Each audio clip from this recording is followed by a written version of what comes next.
Hi, this is Annan, and I'm here to show you two of my, well, actually, these are not my creations. One of them is, the other one isn't. So, okay, so what we have here is two Starfighters. One of them is built by Ryan Howard, who is from Colorado, and the other one is built by me. So the purpose of this video is to showcase both Starfighters, and more so to tell you about the Starfighter telephone game. For those of you who haven't heard about it, basically what the concept is one person builds a starship and then he mails it to someone else, and then that person will modify the starship, based on the overall style, but then kind of change it up a bit, and then he or she will mail it to the next person and so on. So it's a game that started on Flickr. It's still going on. There's like a few teams, just for fun. It's not very competitive at all. It's just casual, fun things, I guess. So I'm the third person down the line on my team, and before this is a Starfighter that I received. So I will be talking about both of them and then kind of show you my approach to modifying it, and then also show someone else's creation, which I think will be kind of fun. So let's start with Ryan's Starfighter here. So my overall impression when I saw the photo, he posted it before I mailed it. It's a very, very solid Starfighter. You have good shapes from all different angles. But when I got it, I'm pretty impressed by how well some of the pieces fit together. Like obviously, these two mud guards here fit closely. But on the back here, which I don't think there's a photo of that showing the back on Flickr, but these are the hockey armor from some of the hockey figures back in the early 2000s, and he used two of these to create a very flush thruster area, and that just looks very, very cool because, from the look of it, it takes you a second or two to realize, hey, like, what piece is that? There's always a nice little interesting spot to look at whenever you have a new piece that people can't really recognize off the top of their heads.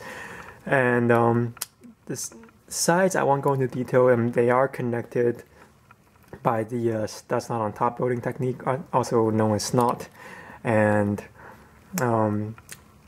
here we have these really interesting lines that, the starship could have, still be intact and be presentable without it, but then the fact that Ryan added these dark red and white lines to it makes it even more unique. So going to my starship, that's a nice transition point.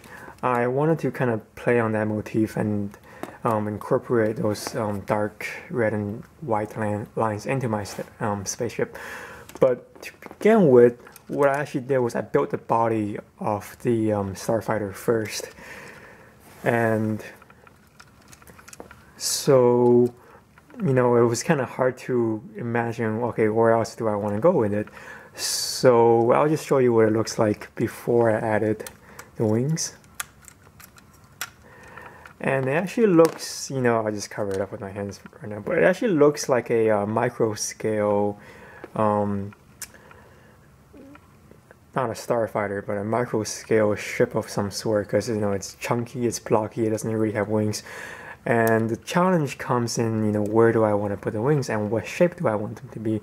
So the first two pairs of wings, the first pair of wings that I added were these two. And, after I added them, I could have finished right there, but, it looks like something is missing. There's a gap towards the back.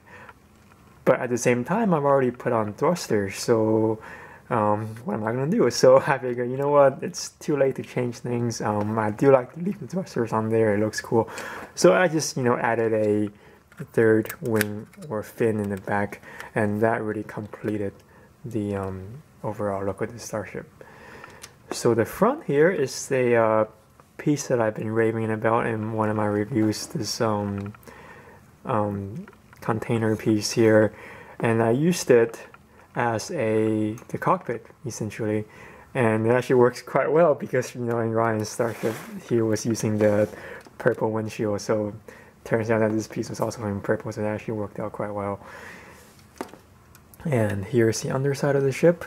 Again, both of us have added substantial detail so that it's not just a plain the underside of bricks and stuff where you see the tubes.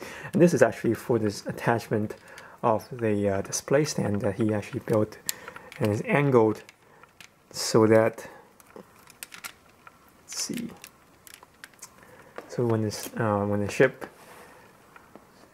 is displayed, it's actually tilted up at an angle. So that's a very cool design. I'll kind of leave it here in place for a second in case you want to learn the technique for building it.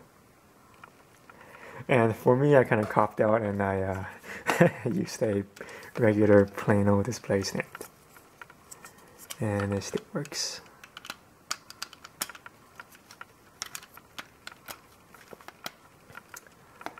So here it is.